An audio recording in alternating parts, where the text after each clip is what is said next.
Well, we all know that Japanese visitors are a huge part of the Hawaii tourism industry, and with Japan reeling from the earthquake and tsunami and the ongoing nuclear crisis, how is this going to affect the money coming into the state? And here to talk about that is Sumner LaCroix. He is from the University of Hawaii Economic Research Organization, or as we call it, UHERO. Good to see you again. Good morning, Kenny. So, Sumner, let's talk about the crisis in Japan. It's likely to affect the Hawaii's economy. How so? We're already seeing some cancellations of visitors to Hawaii. I mean, that's to be expected, given the crisis. But we need to be very careful about extrapolating the fall in visitors too far into the future. I have a colleague at the University of Hawaii, Professor Ilan Noy, who's done studies of how economies react after crises. And what we generally find is that they snap back pretty quickly. And in this particular case, it's complicated by the radiation possibilities.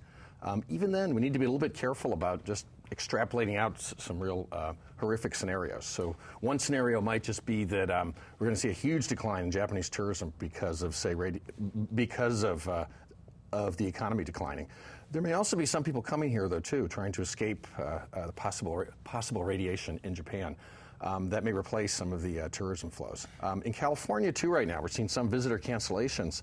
And yet, at the same time, I think once people start to become aware that there really isn't much of a danger of radiation coming to Hawaii, we may actually find a snapback in tourism. There's more danger of radiation going to California than to Hawaii. And we heard earlier in the show, Lieutenant Governor Brian Schatz was here talking about marketing and how Hawaii plans to market to the mainland. We've also heard Governor Neil Abercrombie talking about that earlier this week. So what should the government be doing now? Well, marketing is important. I think it's also important, though, too, just to be careful how we market.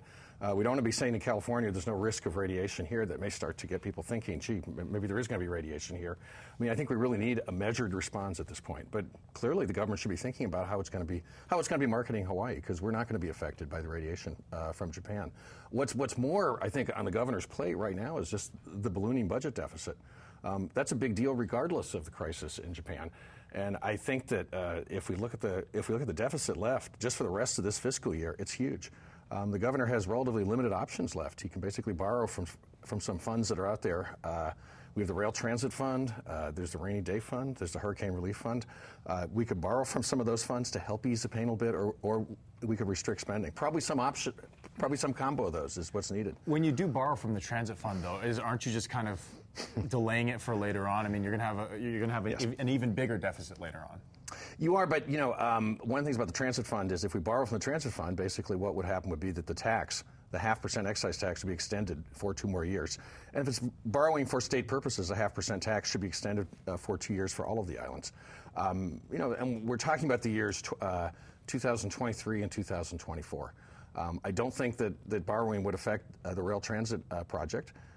It's natural, though, that the mayor and rail transit advocates would be against this. But this is the type of stuff we really need to step back and not just look at the narrow interests of the state or the narrow interests of the city or the rail project, but basically look back and ask how can we get through this? And very carefully. quickly, what would the risk be if they do borrow from the Transit Fund? Well, the risks are that the project might fail, but I think if we're going to borrow, that's something that the people need to go in and make sure that when we do borrow, that the project isn't going to fail.